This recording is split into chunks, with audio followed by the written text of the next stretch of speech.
Hello there, pet lovers. It's Colleen from Pet Nanny Coach, and today we are going to talk about what to do when a sitter on your team provides service for one of your clients without you knowing or like behind your back.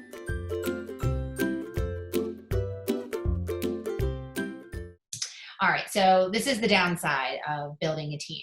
And I'm not going to tell you that it is not going to happen. It's more of when it will happen. But there's different ways that you can handle it. So first, I want you to evaluate how you feel about the sitter.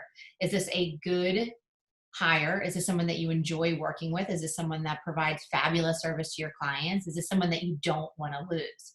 If that's the case, I suggest having an in-person meeting. If they're an IC, make sure you have their independent contractor agreement.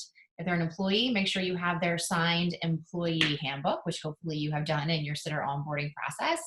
And you're going to sit down and you're going to go over their job description, what's expected of them, and how they breached their contract, and what you can do as an employer, what lengths you can go to if you wanted to pursue it, whatever you have in your contract, but that you really don't want to do this. You really love working with them, but you need to come to an understanding and you need to be able to trust this person.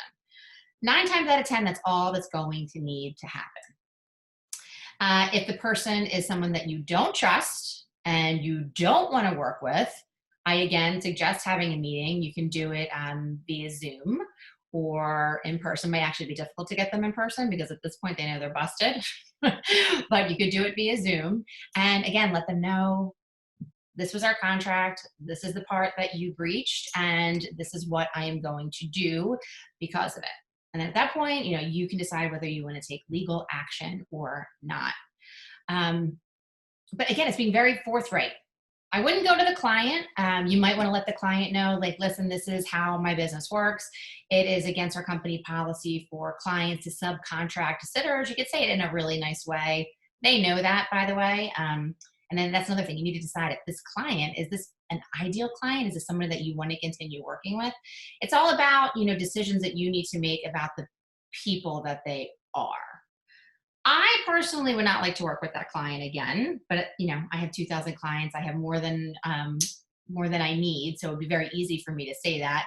If this is a client that you normally liked, maybe you were out of town, maybe there was a reason, an extenuating circumstance that they contacted the sitter, outside of the company, outside of you, maybe then you'll have a different decision. But I would just make a note of it on their client record inside your pet sitting software and just be aware.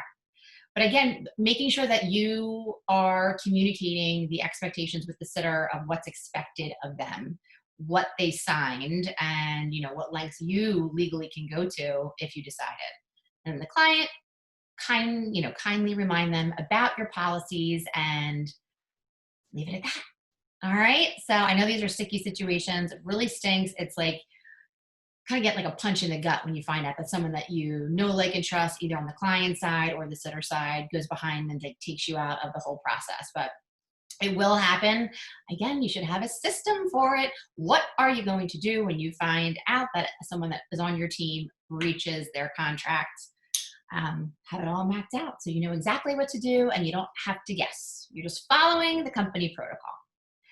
All right, guys, I hope this helps. If you are interested in growing your business to $10,000 or more a month, please schedule a complimentary strategy session with me where we can talk about your business and see what's going on, what's working, what's not, what roadblocks you're coming up against, and see if I can help you get to the next level of success in your business. I would love to talk to you. All right, thanks again for being here. Talk to you later. Bye.